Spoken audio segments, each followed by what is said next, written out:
सीमांचल में क्या हो रहा है इस बार, क्या महागठबंधन के फेवर में है? क्योंकि पिछली बार तो 7 सीटों पर आंकड़ा रुक गया था। सबसे पहले तो आपका बहुत बहुत शुक्रिया, और आपके माध्यम से जितने भी लोग अभी देख रहे हैं सबको मेरा सलाम आदाब नमस्कार। अच्छे, आपने अभी देखा होगा हमारे बड़े भाई ने जिस तरीके से इंट्रोडक्शन दिया, मैं आपके माध्यम से जानना चाह रहा हूँ कि क्या कोई भी जगह पे किसी भी जिला में जहाँ पे मुसलमान की आबादी कम है, कभी आपने सुना होगा कि अपना इंट्रोडक्शन देने से पहले वो बोला होगा कि अल्पसंख्यक है मुसलमान? ऐसा तो नहीं बोला होगा। तो बीजेपी का जो एजेंडा है ना, वो मुसलमान से खत्म होता है और पाकिस्तान पे जाके शुरू हो जाता है।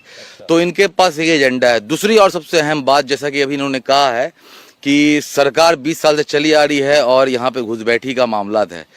तो केंद्र में सरकार जो है 14 से तो इन्हीं की है, और बिहार में 20 साल से यही राज कर रहे हैं, फिर भी इनको अभी तक घुसपैठी देख रहा है। तो इसका मतलब यही ना कि यहाँ के जो गृह मंत्री हिंदुस्तान के, वो सही आदमी नहीं है, और हिंदुस्तान, हाँ, वो हिंदुस्तान का जो मुस्तकबिल है वो गलत आदमी के हाथ में है, और उनके राज्य में, उनके शासन में। हाँ, बताइए कि सरकार बन रही महागठबंधन? सरकार तो 100% बन रही है, 100% बन रही है सरकार। फैसल साहब, अब जरा ये बताइए कि नीतीश साहब जो है वो रिपीट कर रहे हैं या फिर नीतीश के भतीजे तेजस्वी? देखिए, सबसे पहले तो अस्सलाम वालेकुम, और आपके माध्यम इंडिया टीवी के माध्यम से हम दर्शक से ये अनुरोध करना चाहते हैं कि कल घर से निकलिए, माँ बहनें सब निकले, और कल 11 तारीख है, मतदान करें।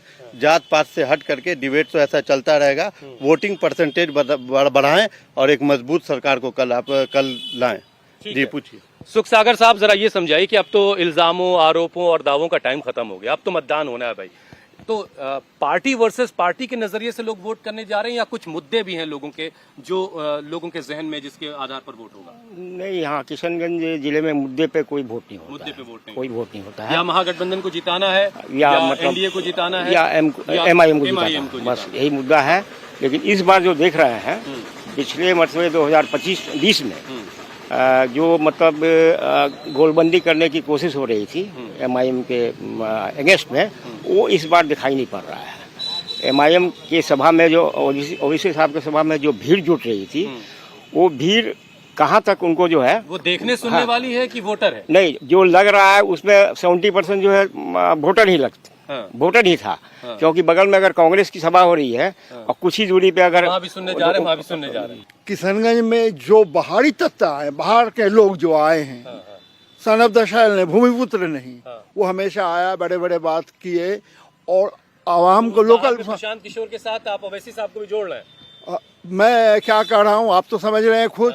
और एक चीज याद रखिए, मैं अतीत से ले रहा हूँ, इस सरजमीन पे जो कैंडिडेट या कोई भी राजनीतिक दल के लोग जो गालियां बरसे हैं, उनका हार हुआ है, वो कोई भी हो। तो गाली कौन बक रहा है सर, ये भी तो बता दीजिए।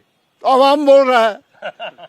अच्छा, ठीक है, जरा गोप साहब आप बताइए, पलायन को लेकर के क्या प्लानिंग है भाई? पलायन कैसे रोका जाएगा भाई? पिछले 20 सालों से आप हुकूमत में है, फिर भी पलायन हो रहा है, हर घर से कोई ना कोई एक बाहर है, तभी घर का चूल्हा जल रहा है।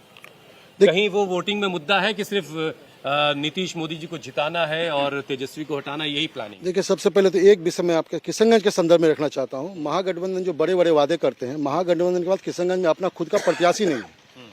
आज 3 प्रत्याशी कहीं ना कहीं से जदयू का या किसी और दल का लड़ता है। तो सब घूमते फिरते रहते हैं, छोड़िए। लेकिन जब पलायन की स्थिति बात करते हैं, तो किशनगंज से आप पहले की तुलना में आज की स्थिति में आप देखेंगे, आप रेलवे स्टेशनों में जाएंगे, आपके दिल्ली के ट्रेनों को देखेंगे, गुजरात के ट्रेनों को देखेंगे, निश्चित रूप से अब लोग पलायन की क्षमता किशनगंज से घटी है।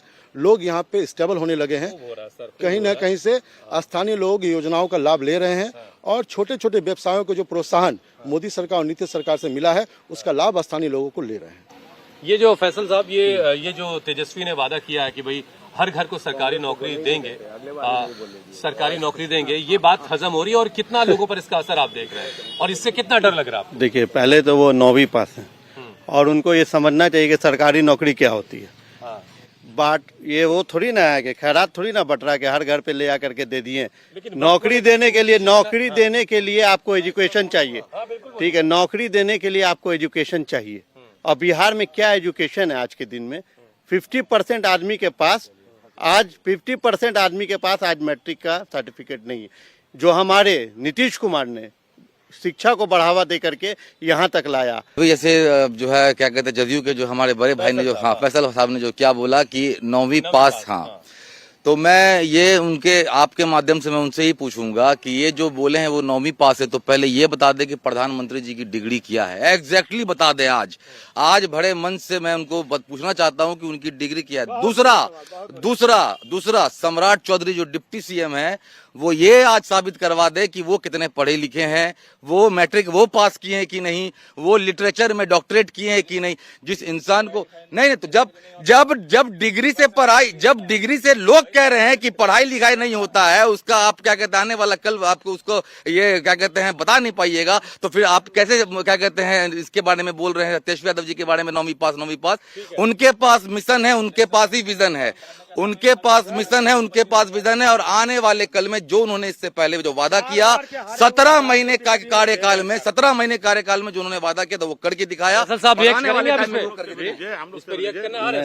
देखिए डिग्री के बारे में कुछ बात करनी है, डिग्री के बारे में ही बोलेंगे हम कि डिग्री पूरा हिंदुस्तान देख रहा है किसका क्या है, और विकास भी पूरा हिंदुस्तान देख रहा है।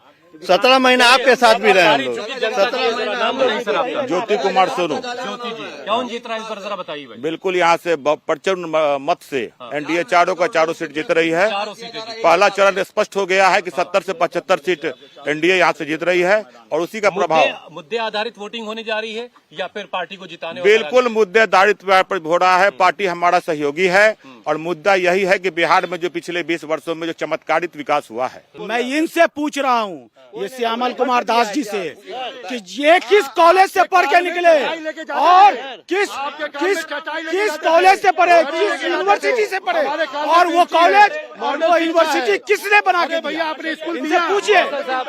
देखिए सर एक मिनट रुकिए, चिल्लाइए मत। इन लोग हो गए कंफ्यूज। एक तरफ इन लोग बोल रहे हैं कि मेरा अधिकार है जो मिल रहा है प्रधानमंत्री से, एक तरफ बोल रहे हैं कि हम क्या ये मांग रहे हैं, खैरात दे रहे हैं। इन लोग कंफ्यूज है। दूसरा बात है कि एएमयू का सुई आगे नहीं बढ़ रहा, लेकिन कभी बात जो है कृषि कॉलेज पे नहीं हो रहा है। रुको यार, दुनिया का सबसे बड़ा, रुकिए बोलने दीजिए, दुनिया का सबसे बड़ा कृषि कॉलेज पे बात नहीं हो रहा, अल्पसंख्यक आवास पे बात नहीं हो रहा, ठीक है। इन लोग मोदी जी पे अटक गए। अरे भाई नीतीश कुमार पे भी तो आइए। किशनगंज के आदमी को कांग्रेस और आरजेडी को समझाने के लिए एकरा हुसैन को लाना पड़ता है, किशनगंज के आदमी को समझाने के लिए बाहर से इमरान प्रतापगिरी को लाना पड़ता है। आप यहाँ समझदार नहीं है तो सुनिए, कहाँ किशनगंज में कौन किसको लाई, सुनिए, हम सीमांचल में मुस्लिम की राजनीति हो रही है। सुनिए, पूर्वांचल में देखिए, और अपने चिल्ला के ना सुनिए, चिल्ला के ना आवाज बदला जा सकता है, ना चिल्ला के विकास बदला जाता है, ठीक है। चिल्ला के नहीं। एक मिनट आखिरी साइलेंस आखिरी के एक मिनट कंक्लूजिंग। वक्फ की जमीन हमारे बाबा उस्ताद की चोरी ये लोग कर रहे हैं।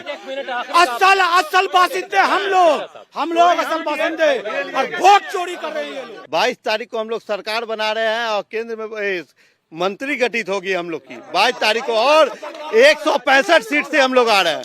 एनडीए 165 सीट पार करके आ रही है और मजबूती से 14 को रिजल्ट इन लोग का बोलती बंद करें।